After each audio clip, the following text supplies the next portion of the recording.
Hey, Matthew Henke here. A few safety things when in the weight room. Number one, this treadmill goes up on an angle and it goes down. When you're done, lower it back down to 0. This elliptical has a lot of moving parts, so start off slow and be careful. Don't get your arms or legs stuck in any of these moving parts, and go slow when you're on it.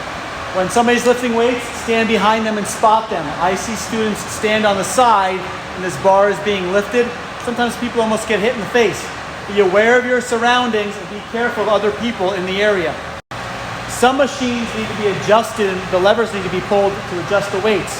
I've seen students sitting on the machine, working the machine while somebody's trying to change the weight.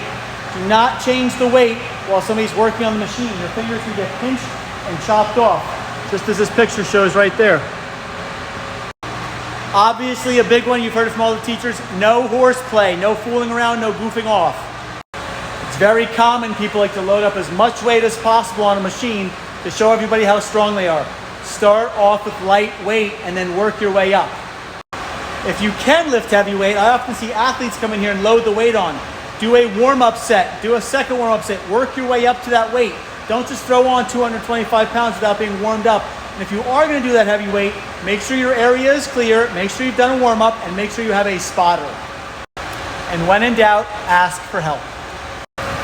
Make sure your area is clear, re-rack the weights when you're done, don't just leave them laying around.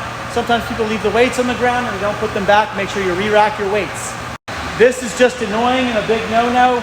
Don't cover up a 25-pound plate with lighter weights.